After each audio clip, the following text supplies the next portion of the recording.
Hello students, from today we are going to start a session on cost sheet. As I already tell you that आज से हम लोग शुरू करने वाले हैं कॉस्ट शीट के ऊपर एक न्यूमेरिकल का सेशन, जहां हम हर रोज़ एक न्यूमेरिकल क्वेश्चन सॉल्व करेंगे ऑन कॉस्ट शीट। ये सेशन अटेंड करने का एडवांटेज आपको ये है स्टूडेंट कि आप लोग कॉस्ट शीट में 100% परफेक्ट हो जाओगे। और अकाउंटिंग नीड्स प्रैक्टिस, तो अकाउंटिंग में आप जितना ज़्यादा न्यूमेरिकल प्रैक्टिस करते हो, जितने ज़्यादा न्यूमेरिकल सॉल्व करते हो, हर एक न्यूमेरिकल में कुछ ना कुछ नया आप सीखते हो स्टूडेंट्स।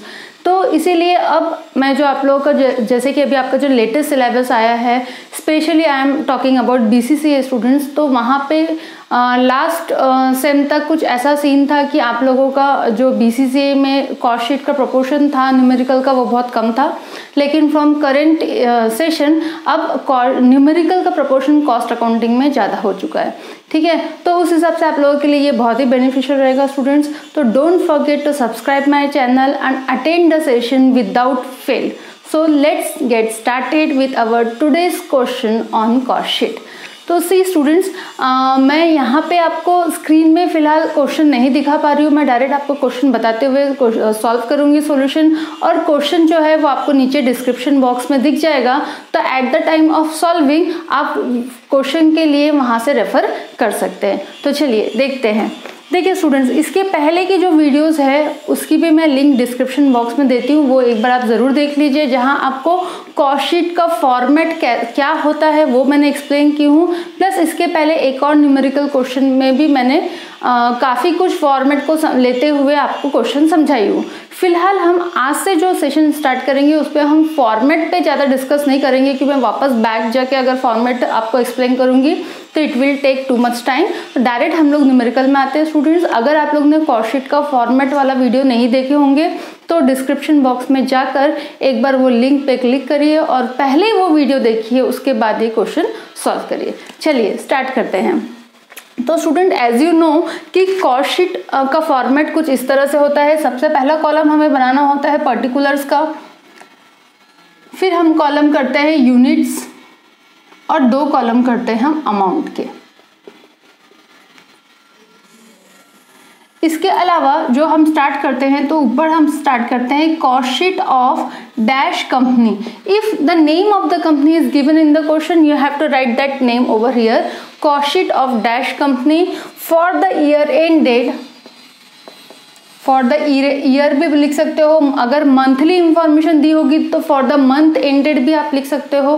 ठीक है, तो जो इंफॉर्मेशन जिस हिसाब से दी है, अगर मंथली इंफॉर्मेशन दी है तो you have to write over here for the month ended. But if the information is for whole year, then you have to write for the year ended, and whatever date is given over there you have to write over here. Now let's start it with the sums. In these sums, if production of units is given, you have to write here, and if period is given, that is for 1 year, for 2 months, for 3 months, for 1 month, that you have to write over here. Now let's start it. As you know कि हमारा जो cost sheet है वो शुरुआत होती है from opening stock of raw material. Students, यहाँ board में जगह कम होने के कारण मैं शॉर्ट फॉर्म्स यूज कर रही हूँ, आप लोग शॉर्ट फॉर्म मत यूज कीजिएगा। Opening stock of raw material, cost sheet की शुरुआत होती है। जब भी आप कॉस्ट शीट बनाएंगे स्टूडेंट्स किसी भी ईयर की, तो सबसे पहले आप लिखोगे opening stock of raw material. ये opening stock of raw material क्या शो करता है? Opening stock of raw material show करता है कि जिस पीरियड के लिए भी आप बना रहे हो, सपोज आप ये 1 मंथ के लिए बना रहे हो, ठीक है, सपोज आप ये जो कॉस्ट शीट बना रहे हो ये 1 मंथ के लिए बना रहे हो, तो जिस मंथ के लिए बना रहे हो, हमने अज्यूम करें कि हम for the month of March ये कॉस्ट शीट बना रहे हैं, तो फर्स्ट मार्च को आपके पास जितना भी स्टॉक होगा रॉ मटेरियल का, वो आपका कहलाएगा opening stock of raw material. ठीक है स्टूडेंट्स, ध्यान रखिए, जो भी मंथ के स्टार्टिंग में फर्स्ट डेट पे आपके पास जितना भी रॉ मटेरियल इन हैंड है, that raw material is known as opening stock of raw material. इस क्वेश्चन में आपको opening stock of raw material given है 25,000, तो मैंने यहाँ पे लिख दी 25,000। ठीक है, अब opening stock of raw material के बाद इसमें हमें ऐड करना होता है purchases of raw material. Purchase of raw material, यानी स्टूडेंट्स अगर आपको क्वेश्चन में दिया होगा कि ड्यूरिंग द ईयर आपने और कुछ रॉ मटेरियल या ड्यूरिंग द पीरियड, जिस पीरियड के लिए आप कॉस्ट शीट बना रहे हैं उस पीरियड में आपने और कुछ रॉ मटेरियल परचेस करे हो, तो अगर वो गिवन है तो you have to write over here. तो यहाँ पे गिवन था, यहाँ पे आपको परचेस हमने ड्यूरिंग द मंथ और परचेस करे हैं 21,900। अब स्टूडेंट्स ये ऐड क्यों कर रहे हैं, क्योंकि आपके पास पहले से जितना स्टॉक था उसमें अब और ऐड ऑन हो गया, परचेस किए मतलब आपके पास रॉ मटेरियल और आ रहा है स्टूडेंट्स, इसीलिए हमने इसको कर दिए इसमें ऐड। नेक्स्ट इज जब आप opening stock of raw material, purchase of raw material add कर दोगे तो इसमें से माइनस करोगे closing stock of raw material, इसमें से माइनस करोगे closing stock of raw material. Students इसके अलावा आपने फॉर्मेट अगर देखे होगे तो फॉर्मेट में और भी बहुत सारी चीज़ें हैं, जैसे कैरेज इनवर्ड है तो वो ऐड करो, स्क्रैप है तो वो माइनस करो, ठीक है। लेकिन अगर वो इंफॉर्मेशन क्वेश्चन में गिवन होगी then only you have to write it down here, otherwise if it is not given in the question तो आपको वो फिर से लिखने, जबरदस्ती लिख के वहाँ पे ब्लैंक छोड़ने की जरूरत नहीं है। जो जो इंफॉर्मेशन गिवन है सिर्फ वो इंफॉर्मेशन आपको फॉर्मेट देखते हुए फॉलो करते हुए लिखना है और वहाँ की इंफॉर्मेशन डाल के कैलकुलेशंस करना है। एक दो सम्स करोगे स्टूडेंट्स, उसके बाद आपको अपने आप ही फॉर्मेट लर्न हो जाएगा, तो बार बार आपको फॉर्मेट देखने की जरूरत भी नहीं पड़ेगी। तो यहाँ पे कैरेज इनवर्ड की इंफॉर्मेशन नहीं है, यहाँ पे स्क्रैप वैल्यू की इंफॉर्मेशन नहीं है, direct closing stock of raw material यहाँ पे गिवन है जो कि है 26,250, तो मैं वो यहाँ लिख दूंगी, ठीक है। अब इससे हमको क्या मिलेगा, जब आप ये कैलकुलेशन करते हो स्टूडेंट तो आपको मिलता है रॉ मटेरियल कंज्यूम्ड।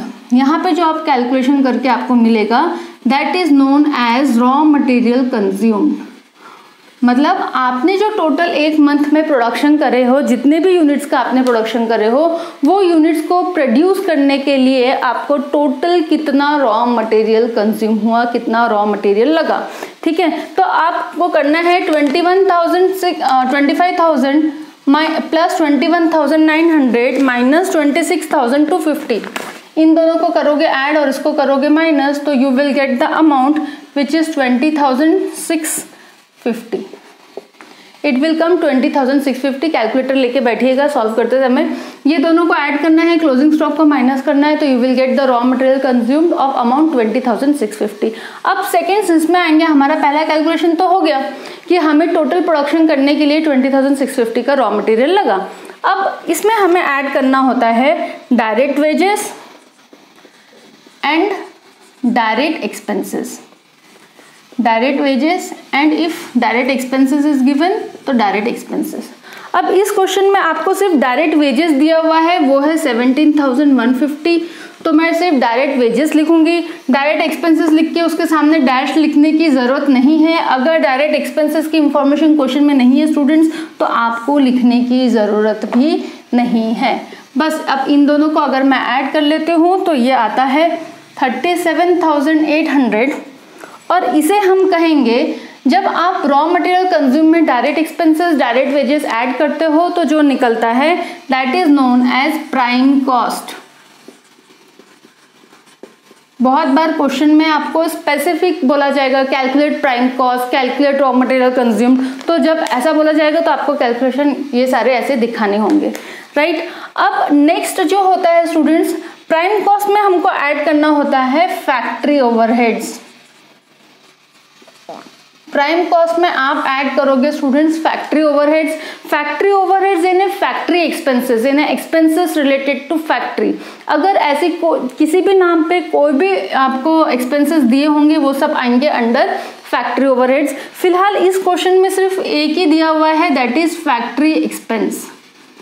यहाँ पे फैक्ट्री ओवरहेड्स के अंदर सिर्फ एक ही एक्सपेंस दिया हुआ है फैक्ट्री एक्सपेंस, तो सिर्फ मैं वो एक एक्सपेंसेस को रिकॉर्ड कर लेती हूँ, वो आएगा वो दिया हुआ है 8,340।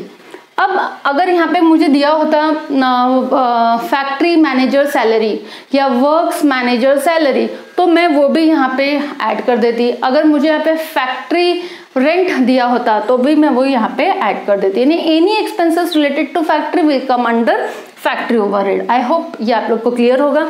अब इसी में हमें ऐड करना पड़ता है opening stock of work in progress और माइनस करना होता है closing stock of work in progress. ठीक है। वर्क इन प्रोग्रेस क्या होता है ये भी मैंने आपको फॉर्मेट के समय में समझाई हूँ, लेकिन एक बार रिपीट कर देती हूँ। वर्क इन प्रोग्रेस यानी वो स्टॉक जो अभी जिसके ऊपर काम चल ही रहा था, 1 मार्च तक जिसके ऊपर काम चल ही रहा था, काम होने का पूरा कंप्लीट होने का था, अब वो कंप्लीट हो गया है during the month of March, तो वो उसका स्टॉक कितना होगा वो ऐड करोगे। और जब क्योंकि वो जो वर्क इन प्रोग्रेस था वो आपने इस मंथ में उसको यूज कर लिए होगे, because it is finished now, अब वो फिनिश हो गया होगा, अब आपने उसको यूज कर लिए होगे। लेकिन इस महीने में जो कुछ ऐसा काम था जो कि अभी तक वर्क इन प्रोग्रेस है, मतलब अभी तक वो फिनिश नहीं हुआ है, कंप्लीट नहीं हुआ है, तो ऐसा बचा हुआ जो होगा that is known as closing stock. यानी 1 मार्च को जो वर्क इन प्रोग्रेस वाला स्टॉक दिख रहा है वो कहलाएगा opening stock of work in progress, और 31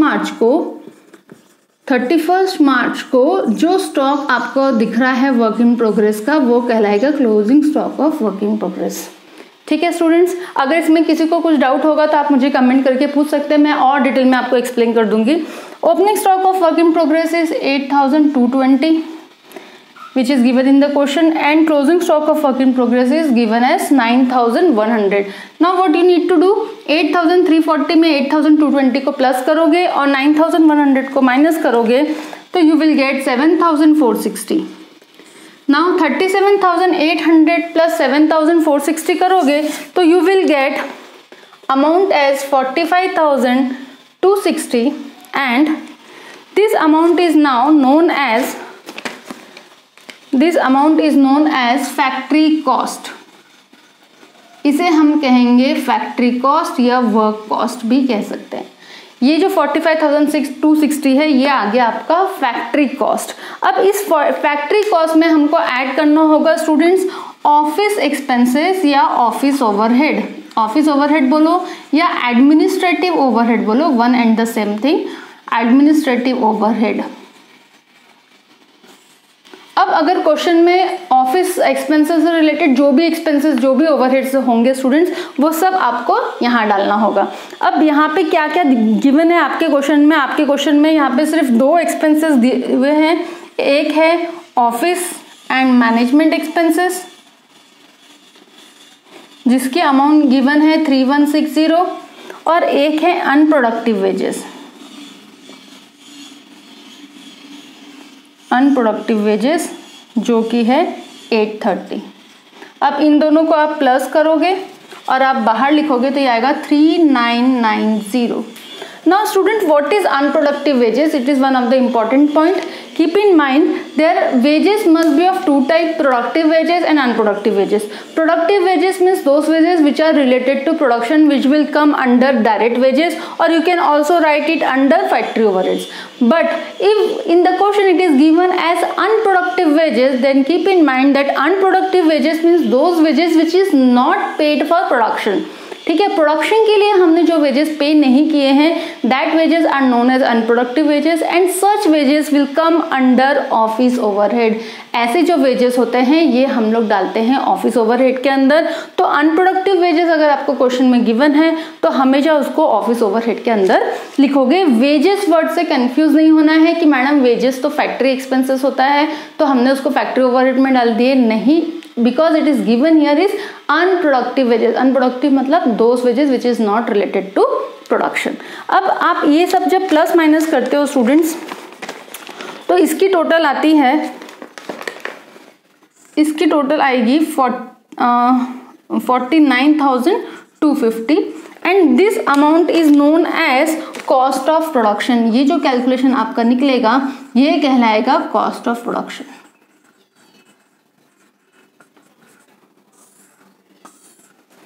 ठीक है, ये जो क्वेश्चन है this amount is known as cost of production. अब स्टूडेंट्स आपके पास कॉस्ट ऑफ प्रोडक्शन आ गया है।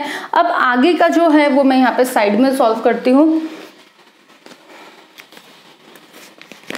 अब आपको आगे क्या करना है स्टूडेंट्स, ये जो कॉस्ट ऑफ प्रोडक्शन आया मैं फिर से यहाँ पे लिखती हूँ एक बार। कॉस्ट ऑफ प्रोडक्शन आ गया था आपका 49,250।